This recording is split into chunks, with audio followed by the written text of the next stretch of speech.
ในวันที่9เมษายน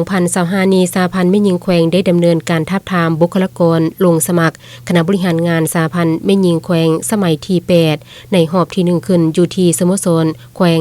โดยให้เกียรติเข้าร่วมของท่านนางคำปิวศรีสมบัติประธานสหพันธ์แม่หญิงแขวงท่านคำปุณศรีหาลาดรองหัวหน้าคณะจัดตั้งแขวงมีคณะบริหารงานสหพันธ์แม่หญิงแขวงคณะฮักทานคณะหน่วยแม่หญิงเข้าร่วมท่านนี้ก็เพื่อผ่านขยายและจะตั้งปฏิบัติคำสั่งของพรรคให้ปรากฏผลเป็นจริง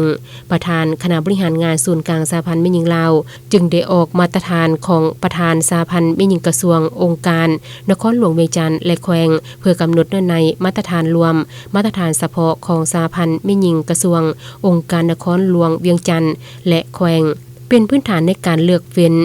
สร้างแผนกำหนดพนักงานนำพาคุ้มครองแผนบำรุงก่อสร้างและการซับซ้อนจัดวางแต่งตั้งพนักงานเข้าในตำแหน่งนำพาคุ้มครองของสหพันธ์แม่หญิงกระทรวงองค์การนครหลวงเวียงจันทน์และแขวงทั้งเป็นบ่อนอิงให้พนักงานสมาชิกสหพันธ์แม่หญิงได้ฝึกฝนล่อหลอมตนเองให้มีมาตรฐานและเงื่อนไขครบถ้วนยึดมั่นอุดมการณ์สังคมนิยมมีความจงรักภักดีต่อประเทศชาติต่อระบอบประชาธิปไตยประชาชนอย่างหนักแน่น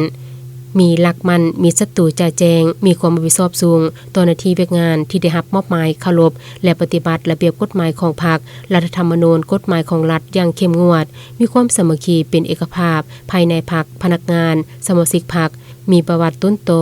กำหนดจ่าแจงและการเคลื่อนไหวดีปฏิบัติตามวัตถุประสงค์และอุดมการณ์ของพรรคอย่างสุดกกสุดปลายได้รับความเชื่อมั่นไว้วางใจจากพนักงานสมาชิกพรรคมหาชนและประชาชนบัดเผา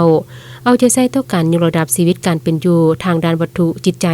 และเคารพสิทธิ์เป็นเจ้าของประชาชนเตรียมพร้อมรับเอาทุกหน้าที่เวียกงานบ่เลือกเวียกเลือกงานที่การจัดตั้งและหมู่คณะมอบหมายให้ด้วยความรับผิดชอบสูงและบ่ลังเลท้อถอยต่อความยุ่งยากใดๆ